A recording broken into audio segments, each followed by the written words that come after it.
Represi terhadap pejuang lingkungan yang memperjuangkan hak atas lingkungan hidup yang baik dan sehat menjadi hal yang cukup dikhawatirkan.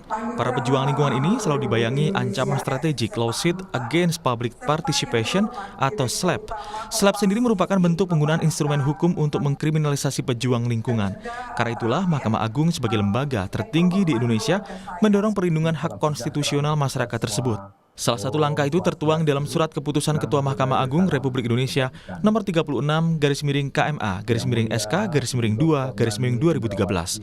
Seorang terdakwa yang terancam SLAPP dapat menggunakan argumentasi SLAPP dalam provisi, eksepsi maupun gugatan rekonvensi dan pembelaan, dan hakim harus memutusnya dalam putusan sela. Upaya perlindungan anti-SLAPP yang dilakukan ini perlu dikuatkan dalam level peraturan Mahkamah Agung atau Perma untuk memberikan daya dorong yang kuat bagi hakim untuk mengoperasionalisasikannya.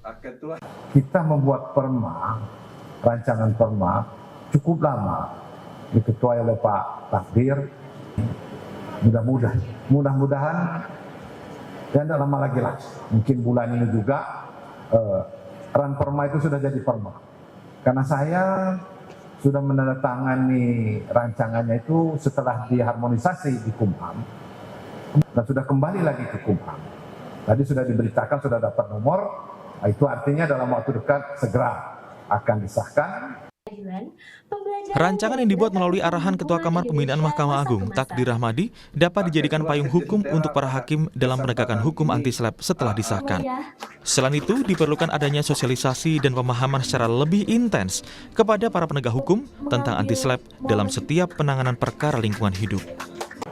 Raperma yang disusun oleh Mahkamah Agung itu pada awalnya disusun oleh kelompok kerja Mahkamah Agung yang dipimpin oleh Profesor Takdir Rahmadi, telah menyusun sedetil mungkin apa yang dilakukan oleh hakim ketika menerima perkara yang berindikasi SLAPP, mengatur hukum acara perdata maupun pidana yang dapat menjadikan payung hukum bagi hakim jika perma itu adalah almost apple to apple dengan undang-undang, hampir sama dengan undang-undang yang bisa dijadikan payung hukum oleh hakim karena Undang-Undang 12 tahun 2011 yang kemudian telah diubah memberikan diskresi dalam pasal 8 kepada Mahkamah Agung untuk membuat hukum acara apabila undang-undang belum mengaturnya.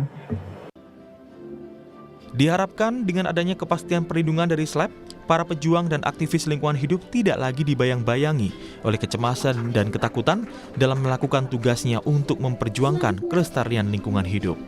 Tim Liputan, Kompas TV.